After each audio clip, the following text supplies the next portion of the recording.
안녕하세요. 이번 딥다이브에 오신 것을 환영합니다.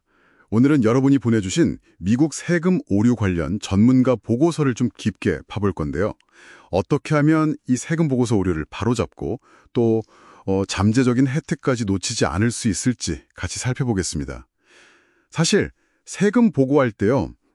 생각보다 오류가 꽤 흔하더라고요. 네, 실제로 매년 거의 266만 건, 그 정도의 계산 오류가 보고됐네요. 그래서 이번 딥다이브의 목표는요. 이런 오류들에 대해 IRS가 어떻게 대응하는지, 그리고 더 중요하게는 여러분이 어떻게 이걸 주도적으로 수정하고 혹시 받을 돈이 있다면 환급금을 챙기고 또 불이익은 피할 수 있을지 알아보는 겁니다. 자, 그럼 바로 시작해 볼까요? 단순 계산 실수부터 공제 항목 빠뜨리는 것까지 세금 보고 오류 종류도 참 다양하죠.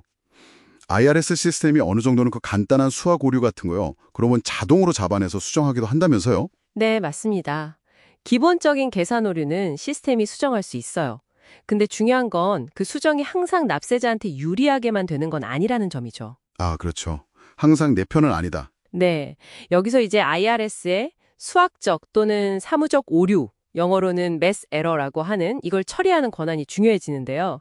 이게 왜 중요하냐면요. 이 권한으로 IRS가 일반적인 이의 제기 절차 있잖아요. 그걸 좀 건너뛰고 바로 세금을 조정하거나 부과할 수 있거든요. 바로요? 절차를 건너뛰고. 네. 그러니까 보통은 이의 제기할 시간이 있는데 이 경우는 그 절차가 확 단축되는 거죠. 물론 IRS가 조정 내용 설명하는 통지서는 보내줍니다. 근데 그 내용이 가끔 좀 복잡하고 혼란스러울 때가 있어요. 할 수 있나요? 납세자로서요? 네, 아주 중요한 권리가 하나 있습니다. 그 통지서에 찍힌 날짜, 발송일로부터 60일입니다. 60일 안에 해당 조정에 대해서 조정 취소, 그러니까 어베이트먼트를 요청할 수가 있어요.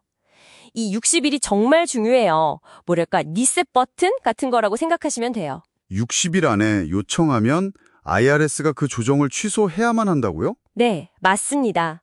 일단 취소해야 해요. 법적으로 그렇습니다. 와, 이건 진짜 강력한데요. 그렇죠. 일단 그렇게 조정을 취소시키고 나서 IRS가 그래도 아니다, 이 세금은 부과해야 한다고 판단하면 그때는 이제 표준 절차를 따라야 하는 거죠. 그 말은 즉 납세자의 이의제기 권리가 다시 완전히 살아난다는 뜻입니다. 근데 만약 이 60일 기한을 놓치면요. 그러면 이제 세무법원에 이의를 제기할 권리 자체를 잃어버릴 수도 있어요. 심지어 예전에는 IRS 통지서에 이 중요한 60일 권리 안내가 빠져있던 경우도 있었다고 하니까 더 주의해야죠. 아, 그러니까 통지서 오면 그냥 넘기지 말고 내용을 진짜 꼼꼼히 보고 특히 이 60일, 이걸 꼭 기억해야겠네요. 근데요, 만약 반대 상황이면요. 오류 때문에 내가 세금을 더 낸 것 같다. 예를 들어서 받을 수 있는 공제를 놓쳤다거나 이럴 때는 어떡하죠? IRS가 알아서 찾아서 돌려주지는 않을 것 같은데. 네, 정확히 보셨습니다. IRS가 납세자한테 유리한 오류 있잖아요. 놓친 공제나 세액 공제 같은 거요. 그런 걸 막 찾아서 여기 돈 더 받아가세요 하고 수정해주진 않아요.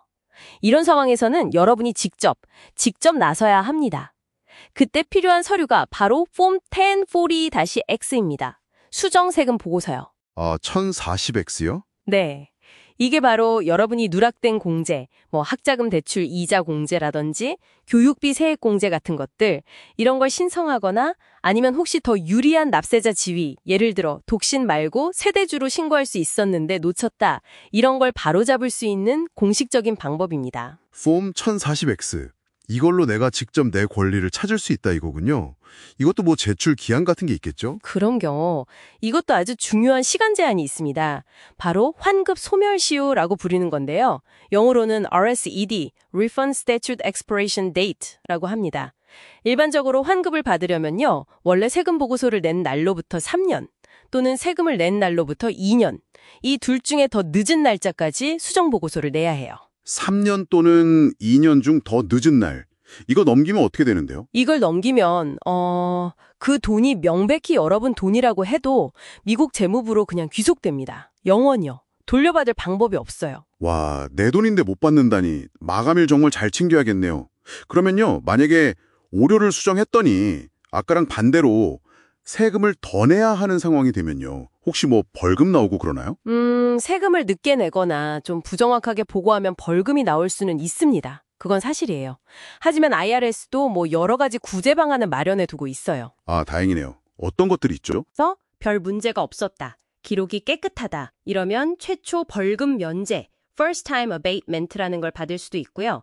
아니면 뭐 아팠다거나 기록을 잃어버렸다거나 하는 타당한 이유가 있으면 합리적 사유, reasonable cause를 들어서 벌금 면제를 요청해 볼 수도 있습니다.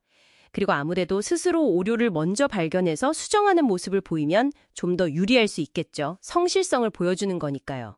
자, 오늘 이야기 나눈 것들을 좀 정리해 볼까요? 핵심은 이거 같아요. 첫째, 세금 보고 오류는 누구에게나 일어날 수 있다. 둘째, IRS 통지서를 받으면 내용을 잘 보고 특히 그 60일 조정 취소 권리를 꼭 기억하자. 그리고 셋째, 내가 받을 혜택을 놓친 것 같으면 폼 1040X로 적극적으로 찾자. 넷째, 환급 소멸시효, RSAD 마감일은 절대 놓치지 말자. 이 정도일까요? 네, 정확합니다. 이런 정보들을 아는 것만으로도 여러분이 그냥 수동적으로 세금 내는 입장에서 벗어나서요. 뭐랄까, 여러분의 재정 상황을 훨씬 능동적으로 관리할 수 있게 되는 거죠. 결국은 정확하게 신고하고 법적으로 보장된 혜택은 다 누리는 게 중요합니다. 네, 맞아요. 마지막으로 여러분께 한번 이런 질문을 던져보고 싶어요. 그 환급 소멸시효가 보통 3년이라고 했잖아요. 혹시 지난 3년간 냈던 세금 보고서들 한번 다시 열어보면 어떨까요? 그때는 미처 몰랐지만 지금 보니 찾아갈 수 있는 그런 숨겨진 환급금이 혹시 기다리고 있진 않을까요? 한번 확인해 보시는 것도 좋겠습니다.